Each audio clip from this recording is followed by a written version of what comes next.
السلام عليكم ورحمة الله وبركاته. أحمده ونصلي على رسوله الكريم، أما بعد فأعوذ بالله من الشيطان الرجيم. بسم الله الرحمن الرحيم. شهر رمضان الذي أنزل فيه القرآن.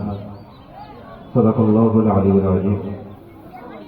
সম্মানিত উপস্থিতি, বাংলাদেশ জামায়াত ইসলামী হাতিয়া ইউনিয়ন শাখা, বাংলাদেশ শ্রমিক কল্যাণ ফেডারেশন ৬ নং ওয়ার্ডের আজকের এই ইফতার মাহফিলে উপস্থিত প্রধান অতিথি, বিশেষ অতিথি বৃন্দ সহ আমার সামনে বসা সকল রোজাদার ও ধর্মপ্রাণ ভাইরা, সকলের প্রতি আবারও সালাম।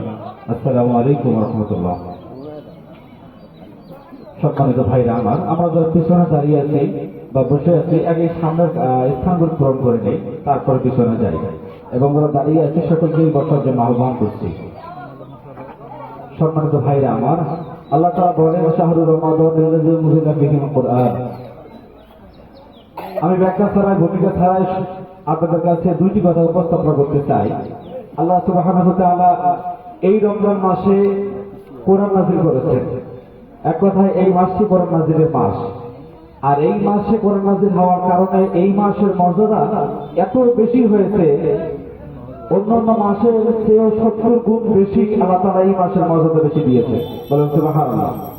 প্রিয় ভাইয়েরা আমার, আমি আপনাদেরকে বলতে চাই, এই মাসে কোরআন নাযিল হওয়ার মাস হওয়ার পরে যদি এই মাসের মর্যাদা এত বেশি হয়ে যায়, এই কোরআন নাযিল হওয়ার মাস হওয়ার পর যে মাস, এই মাসটাকে এত প্রাধান্য দেওয়া হয়, এত গুরুত্ব দেওয়া হয়, এত মর্যাদা দেওয়া হয়, এই কোরআনটা যার চিনা যায়, যে সন্তানের চিনা যায়, যে মুরব্বীর চিনা যায়, এই কোরআনের ছায়া করে যারাই থাকে তার সম্মান যদি বৃদ্ধি হয়, ঠিক যেমন এই কোরআনটা যদি দেশের সর্বোচ্চ মাকাম পার্লামেন্টে যায়, ওই দেশ, ওই পার্লামেন্ট সবচেয়ে মর্যাদাপূর্ণ এবং শান্তিময় একটা দেশ গড়ে উঠবে। কথা বলেন ঠিক কিনা?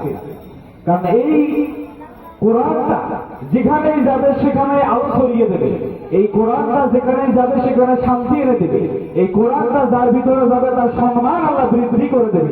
এই জন্য আমার ভাইরা, আসুন এই দেশটাকে কোরআন দিয়ে সাজাই, এই দেশটাকে আমরা কোরআনের আলো ছড়িয়ে দেই। যদি আমরা দেশটা কোরআন দিয়ে সাজাতে পারি, তাহলে অভাব, অনটন, দুর্নীতি, চাঁদাবাজি, সন্ত্রাসের মুখগুলো আমরা শোনার বেশ একটা উপহার পাবো। এই আশাবাদ